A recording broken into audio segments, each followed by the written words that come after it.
Hello, everybody. You are watching Out of Order. My name is Anthony Buono. My name is Ben Mayer. And today we are going to be talking about the United Auto Workers. And for the first time, we have bad news to report. Yeah. For the first time, we are not going to be very excited and singing the praises of the UAW. We have unfortunate bad news. Two Mercedes-Benz plants in Alabama voted against unionizing with the UAW. 56% of voters rejected to join the union. Very, very close victory, very small margin. But the UAW union will not be spreading to the Mercedes-Benz plants in Alabama. This comes after two large victories early this year.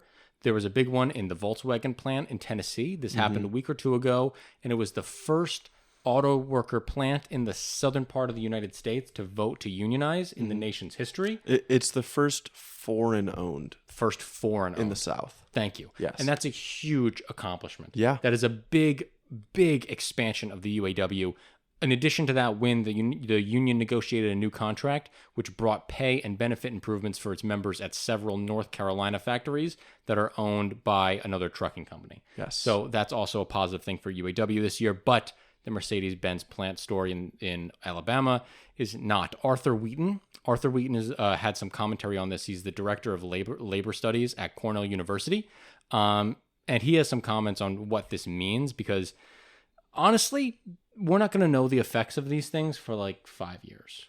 As far as the big picture. Yes. What this means, people like to read into every little bit of the news and every headline as the next definitive path of the trend. But the reality is labor movements are an up and down thing. Yes. Right? Yes. They're not just all of a sudden, oh, everyone's in a union now. It takes a long time to build. Yeah. And each individual plant is going to make its own decision based on like its own politics and the leanings of its members. I do think that this can have a negative effect in that it gives more ammunition to the executives at the companies that are trying to convince their workers not to unionize, but it is not a death knell by any means. Yes. Arthur Wheaton, this labor studies professor, he said, losing at Mercedes is not the death knell for the union. They'll have less confidence going into the next plant, but the UAW is in it for the long run. I don't think they're going to stop just because they lost here. Of course not. Another really good example of this is even when the UAW was formed back in 1935, they fought to unionize Stellantis, General Motors, and Ford. It was Chrysler at the time, not Stellantis. But these guys, they didn't win at Ford initially. They lost at Ford, and it took them years to finally win at Ford. And it took violence. It took war. It took effort. You know what I mean? It wasn't just snapping of the fingers. Oh, we have Ford and the UAW now. No, it took a long time. And so, and it's also important to remember that Volkswagen factory that recently voted to unionize, that plant had voted twice before this, and it failed to unionize. So sometimes it takes a couple tries to get it over the finish line, and that's okay. It doesn't need to come right away.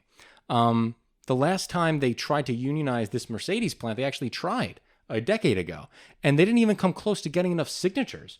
You only need 30% of the workers to get signatures to get a vote. They couldn't even get the signatures last time they tried to do this. Now they not only got the signatures, they ran the election, and they got 6 points away from losing. I don't think that's a total failure if we look at the grand scheme and trend of this situation. Yeah, the trend is up, sure, over a 10-year period at least. Exactly. So the business leaders in Alabama went to bat against the United Auto Workers. We had Republican governors writing letters and press releases saying that the United Auto Workers are all democratic socialists. They don't have the Southern values. They tied the UAW to the civil rights movement a lot, which is not popular in the South. And so the UAW did play a large role in the civil rights movement. The UAW under Victor Reuther gave a lot of money to Martin Luther King.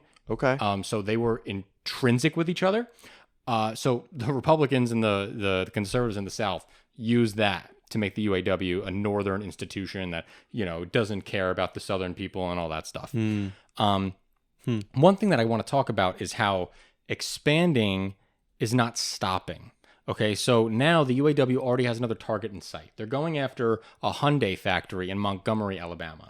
Now, labor experts are weary of this because they know that it could be more difficult to unionize non-German companies. So far they've attempted to unionize Volkswagen and Mercedes. Why is that quote unquote easier for the UAW to do?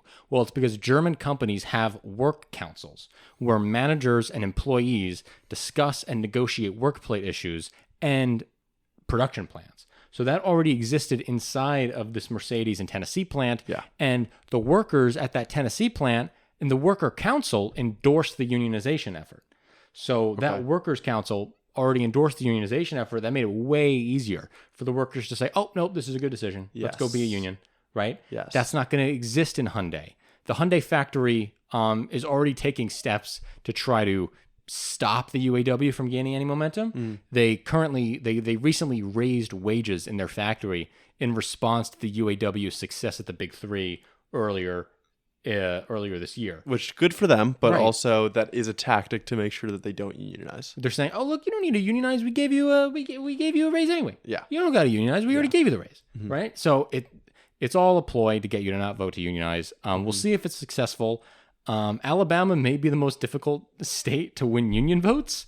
The governor literally went out and campaigned on TV against the Mercedes vote. Yeah, Like, and I heard that they brought in like a pastor to did. campaign against unions. they brought in an old football coach that was very popular.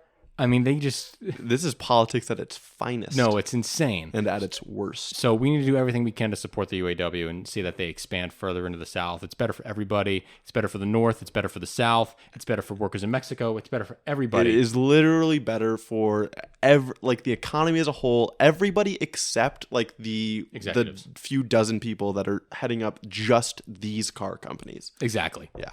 Thanks for watching this episode of Out of Order. If you liked the video, consider becoming a patron on Patreon. On Patreon, we release exclusive content every week. This week, we're going to be talking about the Supreme Court decision upholding the Consumer Financial Protection Bureau. We're going to talk about how BMW got caught with their pants down using child labor. That doesn't sound good.